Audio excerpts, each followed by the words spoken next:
Welcome back to the dopest show you won't get sick of. I'm Spencer, and this is Sasha. I spent most of my 20s in federal prison, but I've been off heroin since April 9th, 2010. I've got a lot of stories about the stupid stuff I did to get put in prison. I've also got a whole lot of stories about the crazy stuff that happened while I was in prison. And God forbid you end up in prison, you won't have to make some of the same mistakes I made. This is a pretty interesting story. So I spent 6 months at the low security, 3 months in the hole, then I spent 2 years at the medium before going back to the low. During my first 6 months at the low, I lifted weights with this crew, my buddy Fox, this guy Wheezy. Got up to some pretty decent numbers. I was up 275 on bench, I was able to get 405 on deadlift, but there was this group that lifted over to the side of us. White guys, 4 white guys, big guys, and one in particular would deadlift and just scream to a certain amount. Now I'll go when I lift, but like this guy was like like just annoying, like just obnoxious, like look at me. Now letting a good out can help you lift a little bit more, I do believe that, but there's a point where like you're doing your eyes and like like you're you know what I mean? What are you doing? You look like a clown. And this guy was probably, about 5'10" to 6 foot tall, 220 to 230 pounds of muscle. You'd tell he probably did a good bit of roids outside. And this group he worked out with was all guys that were like super, like independent white dudes, but like, super like into prison politics, which is weird at the low. And they've got this guy, even though they're super into prison politics, they've got this guy working out with them that's a former police officer that I believe he's doing. I'm pretty good with numbers, pretty good with my memory. As you might have seen in some of his videos, I've got, for certain things I remember. If it's something I have no interest in, it's impossible for me to learn. But stuff that like interests me, it's stuck. 15 years for a hate crime is what I had heard he was in there for. And the story I had heard was he was at a house party and some young kid stole his badge out of his car and something about he took a knife and cut his ear or something like that. It's bad enough to get him 15 years, okay? It's bad enough for that. And, seeing, like, people put all that jail and stuff in their hair in prison, like, I couldn't understand that. You're around a bunch of men, like, I get it right before you go to a visit, get good looking for a girl or something in the visiting room, but just day-to-day basis, they're dudes that fix their hair all sorts up. He had his gelled, spiked up. I know I'm someone be talking about hair. It looks like 2 squirrels screwing on top of my head right now. I'm in need of a haircut. But anyway, I went to solitary confinement. I lost most of my weight. It starved me. I went from, a little bit extra on me, but fit, strong, deadlift 405, benching 275. At 180 pounds down to like 155. Oh man.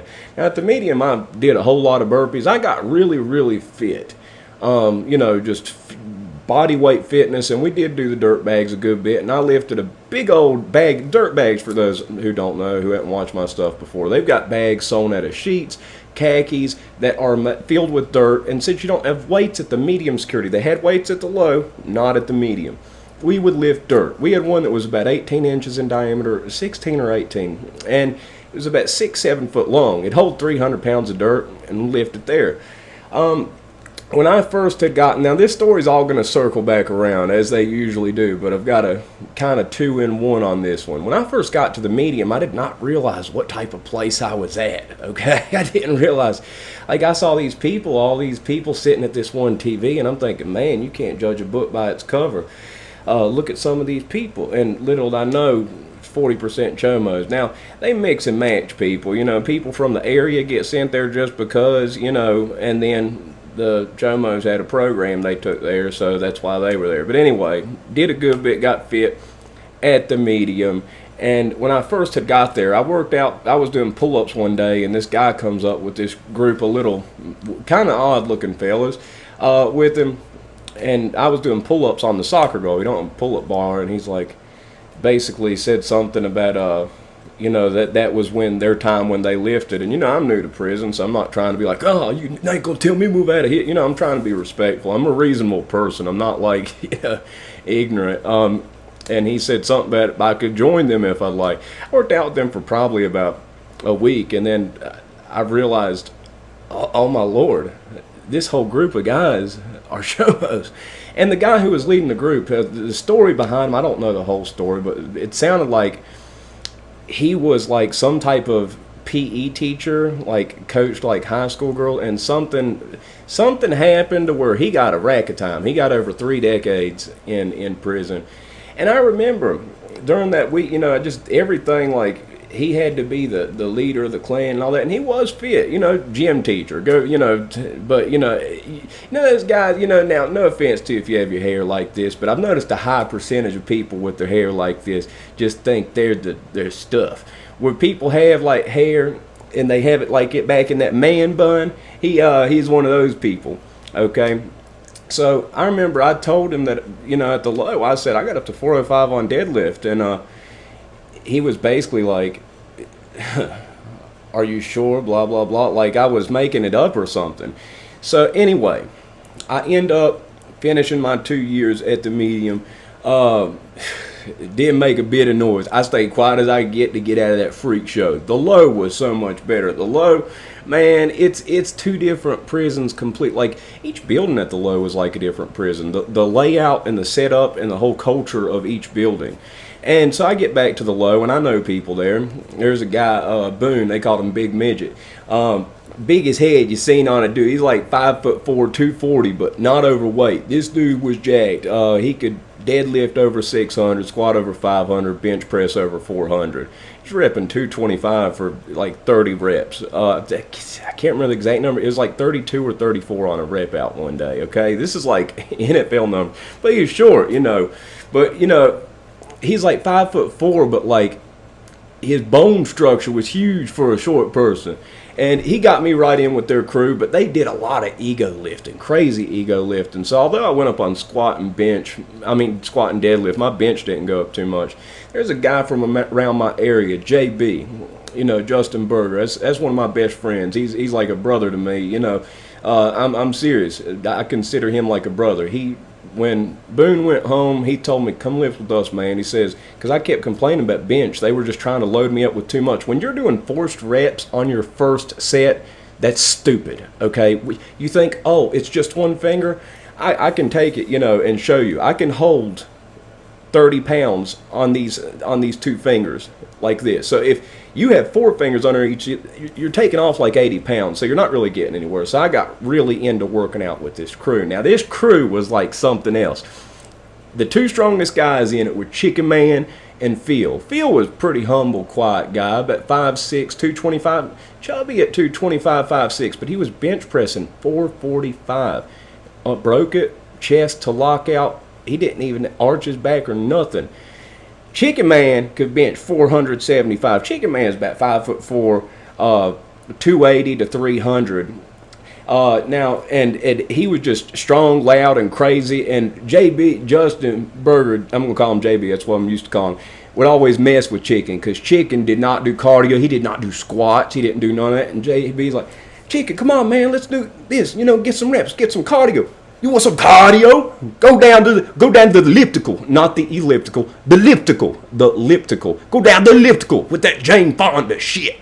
Sorry, I don't usually cuss on here, but that was so funny, I had to say. He said, you want to do that Jane Fonda shit? Carry your ass to the elliptical.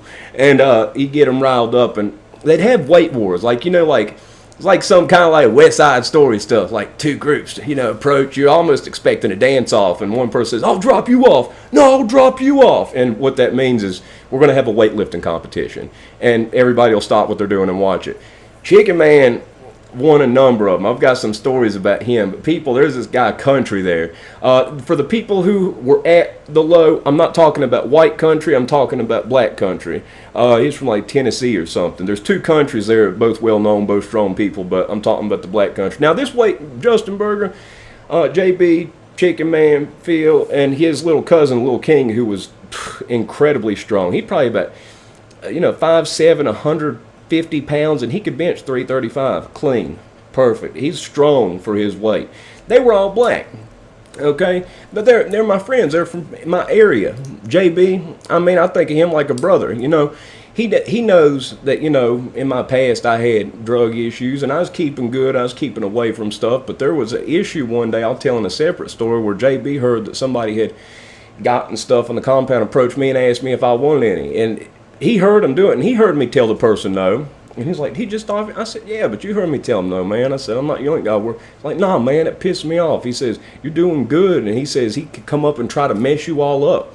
Found out later, you know, JB went and handled him a little bit for that. That's a brother right there. When somebody looks out for you like that, you know, worried about somebody pulling you back into addiction, something like that, that's something serious. Now, JB was a, man, I'm going to get him on here soon. I've got to find that I'm off of probation before I talk to anybody that's a felon, just for legal purposes, and I should be off. It's been 5 years since I've been on probation.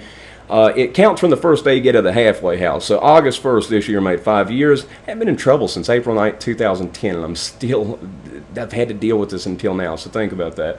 But he's got some stories. He was driving back major loads of blow when he was a kid, when he was 16. And I know because the people he was driving it for were in there, and I heard a conversation between them one time, and they were talking about how every time he'd drive it back that, you know, that he skimmed a little bit off of some of them. He got caught selling a whole brick. You know, so I mean, that's on his stuff. So I mean, he wasn't, you know, just a little nickel dime little guy. He was somebody who's actually doing something. Coolest dude ever, man. And him and his two brothers were in the same building. Him and his brother, blood brother. I'm not talking about, oh, this is my brother, this is my cousin. I'm talking about his blood brother. You know, same parents. Shared a bunk. And a third brother was in the bunk next to him. 3 brothers, 1 building. That's a whole nother set of stories. They all ended up working out with this, but they didn't come till later. Just JB at first. So I get working out with them. They have an incredible, they're getting so strong because they know what they're doing. They're not doing that forced rep stuff. They're giving you a weight that you can do 10 sets of 5 reps with. And you know, I started out low. I could barely do 185 for 10 sets of 5. But I ended up getting up way high on it, okay? Now, the guy who I told you about at the medium, who doubted, the guy who led the little weirdo car that apparently was a weirdo himself, the PE teacher, he ended up at the low security. There was a guy who was in my building, Jay. Jay knew him in passing. I told Jay about that. And, you know, and I said, I don't like the guy. Like, the guy's a douchebag. You know Ben Stiller on Dodgeball, where he's like, nobody makes me bleed my own blood. Like, he was that type of guy. Like, in the week that I was there working with them before, I was like, okay, you're a douche, and I just found out y'all are a bunch of, you know, kid mess arounders. Somebody had cheesecake, and I said, man, they had the best cheesecake I've ever had since I've been in prison. He says, you only think that because you haven't tried my cheesecake. Like, he's that type of douchebag, okay? So he ends up at the low, and I want word to get back, but this cop has the strongest deadlift. It's known who's the strongest. Now, at the time, my ex, who was a no-good, dirty hussy, that I was with, was black. I'm working out with the all-workout crew that's all black. Some people take issue with that are just petty people and stuff like that. So I'm getting my numbers up on deadlift. It's getting up really high. There was one day, and he's hearing about it because he's known as the strongest white guy on deadlift. He's got a 545-pound deadlift. And I remember I done a full workout, and I was actually really burnt out, and it was raining. See, the weight pile is on, there's a pavilion, like it's outside, and it's got like a thing that goes over top. Kind of like, you know, when you go to like, you know, picnic, and they got like the thing, it's under the shelter, it's like it is. So when it rains outside on the yard, people pile in on the weight pile stuff. And I see him watching, and JB goes, he goes, you better hit this. Whatever you put on there, you better hit it. He said, because he's watching, you know, and took pride in me being so strong on the deadlift. Even though my bench wasn't as high as those guys, I got up to 305. As the best I got. Could never crack 315. I'm working back on it now. My shoulder's getting better. Cracking back on it, back hitting it. You know, so, but anyway, the deadlift, it was stronger than anybody in that crew. Even though they were benching well over 400, Chicken and Phil, and, you know, even though JB and King were, you know, well in the 300s, I had the deadlift. That was my thing. That was my thing that I was good at. And I believe it was, I'm pretty sure, I'm pretty obsessive with these numbers, 525 pounds on there. And I got on there at first, and I'm like, I'm tired, man, because JB told me you better hit this. And I did a fake. I went, I said, oh, I can't get it. And JB, come on now, you better not. And I said, I'm just messing with you, man. And I went back down, I got it, and I was tired. I'd done all my sets, and it was a hard workout, so it was hard to pull at 525. And I hit it for like 3 reps. And I heard that JB was standing behind that guy so he could hear what he was saying, and he said that he was whispering to his friends, yeah, I usually hit this for 2 to 4 reps. We'll see if he can get it for 1. So it was a good thing that I hit it for 3. So word kept getting around it that I was approaching this. Now, a lot of people liked it because this guy's a cop that's in there for a hate crime. So a lot of the people, you know, a lot of the black fellas, Mexican fellas, they liked it. Good me, the white guys liked it. But there was a handful of the white guys that didn't like it because I worked out with an all-black workout crew, and they didn't like that. I had a black girlfriend. They didn't like that. So some people talk stuff about me. So I started hitting these numbers, and I'm even getting better at bench. Now, I'm going to tell you something. JB told me, I'm not going to say it, but he said, shoot, I want to say it, but I ain't going to say it. In the wintertime, JB Field, Chicken, they didn't come out. JB said, don't you know black people don't like cold? And so it just left me out there at the bar. See, the compound's open for every 10 minutes on every hour. We got the weights at a certain time in the evening, okay? We got the weights from 7 to 8. So I'd go, they weren't going out, but somebody had the bar ready to pass it to me. There were 7 Olympic bars and 2 sets of dumbbells that went up to 60 pounds. They got passed person to person. So it'd be just me by myself working out in 5-10 degree weather sometimes. I had these plumber gloves on, got a good grip on, but they kept, and I dressed like, I looked like an Eskimo.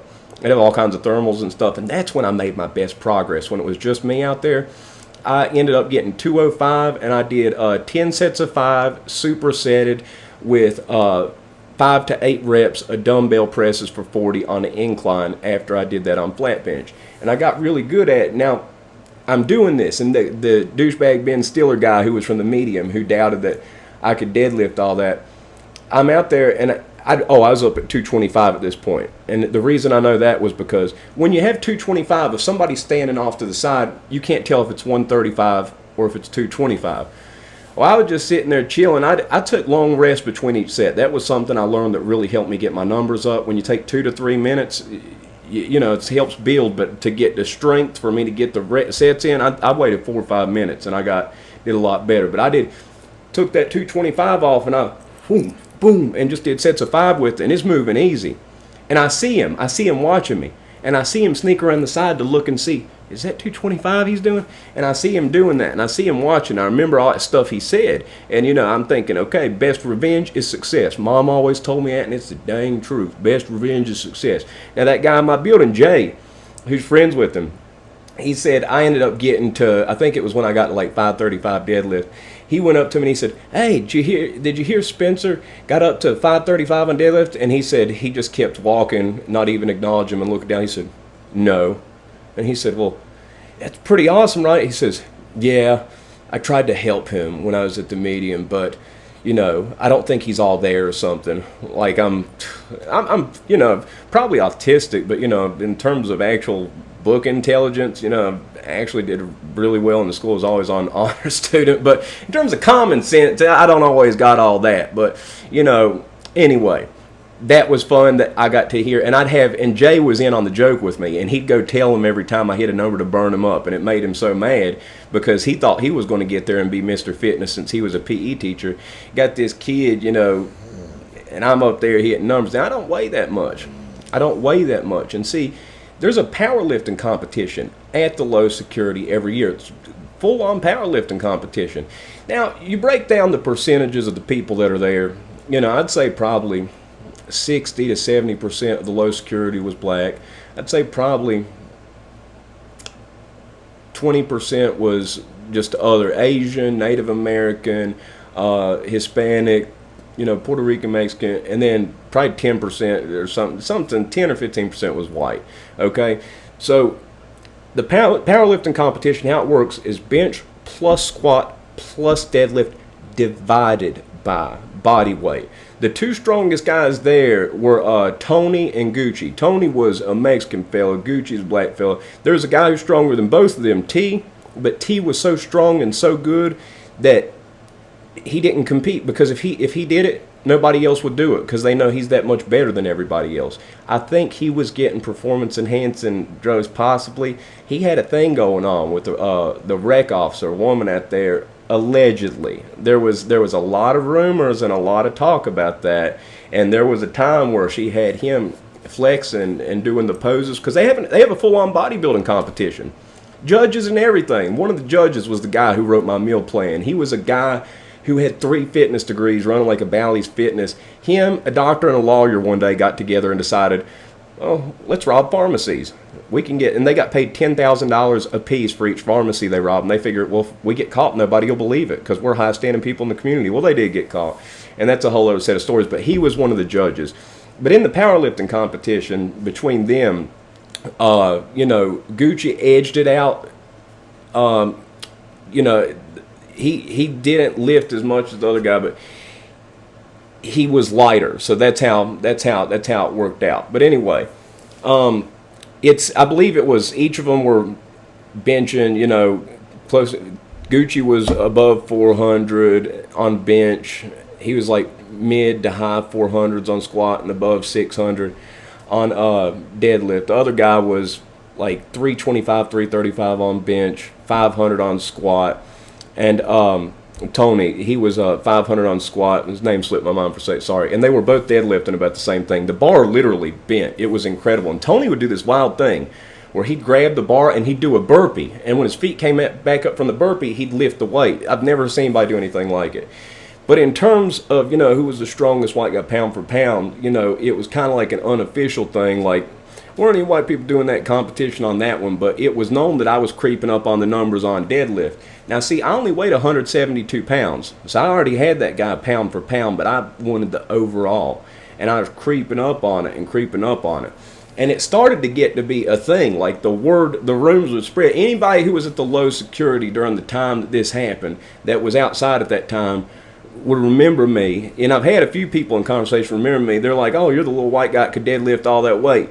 And it's stupid because people equate strength with, fighting abilities, which, to a certain degree, size and strength do happen. But now that I actually train, I'm a judo brown belt, jiu-jitsu blue belt, box. I know little guys that absolutely maul me and maul guys that are a whole lot bigger. And I'm maul people that are new that haven't been trained.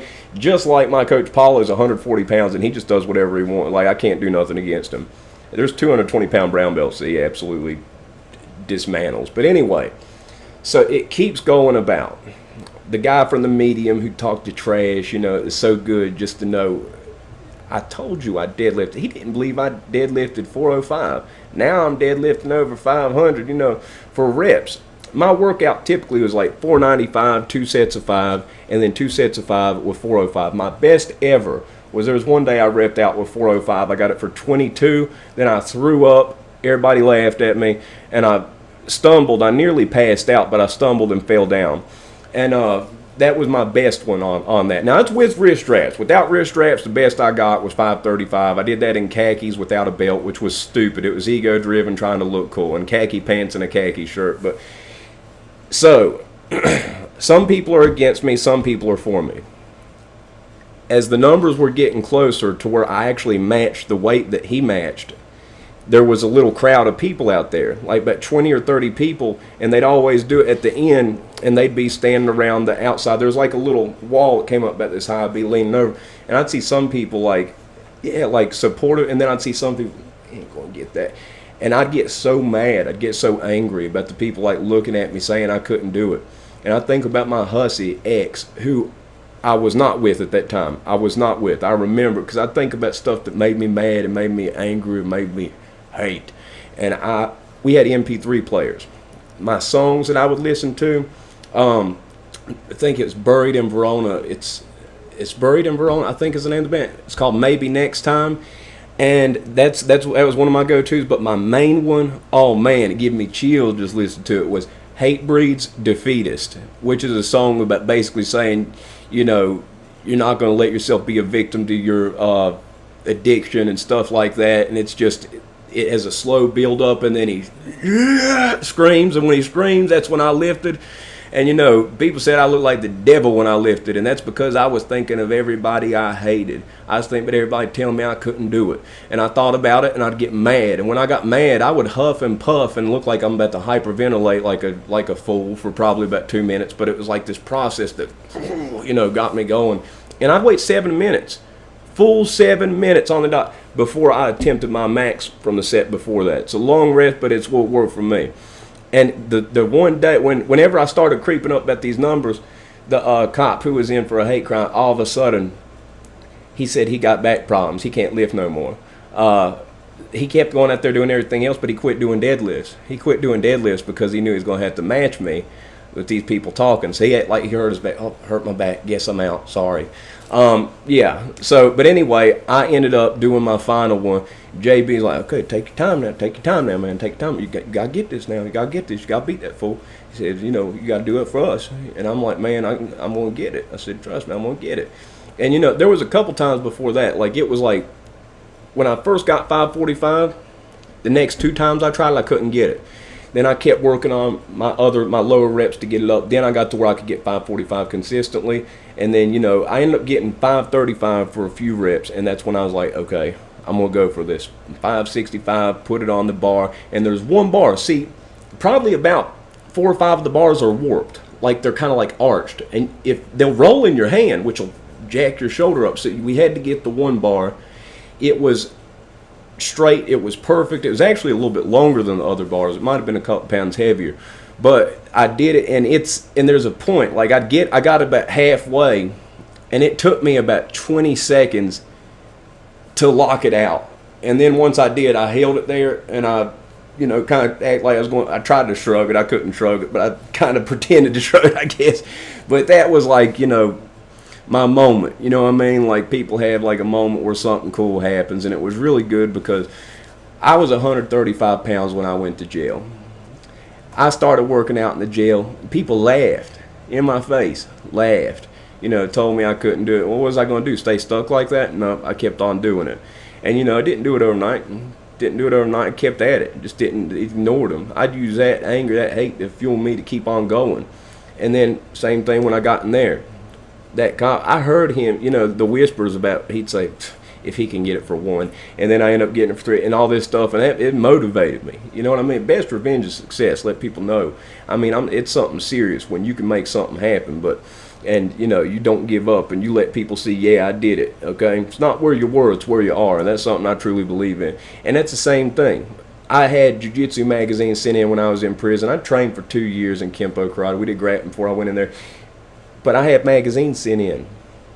And me and a couple guys would train. When I first got out, it wasn't like beating blue belts or anything, but I was able to hang with 3 and 4 stripe white belts, you know, which is really, that's an actual thing. But it took me 3 years of training to get to what takes most people a year of training in a formal setting. So, you know, of course, it was a delayed, like a learning curve. But, you know, now, Jiu-Jitsu blue belt, world champion Paulo Santana, judo brown belt under Tariq Monair, been a brown belt for 2 years, been training for 5, boxed with Scott Sigmund, he's fought Roy Jones and Kelly Pavlik, he loves these old prison stories. Story about Big Midget's pink sock is his favorite one. That's a wild one.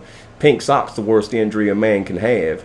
You think about it, sock turning inside out. That's some rough stuff right there. Yeah, that's Scott's favorite one. But point is, you know, and once I got out, there were so many people that would either say it behind my back or say it in my face. You don't know how many people I heard tell me for the longest time, and I would try to reason with them and argue, you're just going to get back out and do the same old thing. And I'd try to explain to them. But at a certain point, I realized, if you're going to tell me that, and screw you, get in my face. No, I'm not going to deal with you. What am I going to deal with you for? You tell me I can't do, you're just somebody that's miserable with yourself. So anybody that tells me I couldn't do something, you know, get rid of them. Get rid of that. And not only that, once I got out and once I was training, I trained with UFC fighter Ryan Hall. I've got a collage of pictures down at the bottom of this picture. In my videos, you can see a collage. There's me with Ryan Hall. There's me with Robert Drysdale, who's a coach to Frank Mir and Randy Couture in Jiu-Jitsu. He tapped out Marcelo Garcia.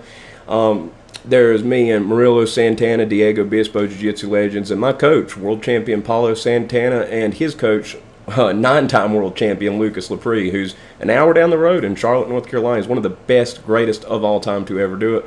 And my judo coach, former Olympian Tarek Molnair, who's like a dad to me. Tarek, I love Tarek, man. Tarek, like, when you talk about a good human, he's a good human. He's never drank, never smoked, done anything. And just morally, he has helped me grow so much as a human. So much, like, has changed just training with him, like has molded me into who I am. So, you know, and there's a saying, you know, this don't, you don't have to do martial arts to this, but it's a saying that can apply to your life.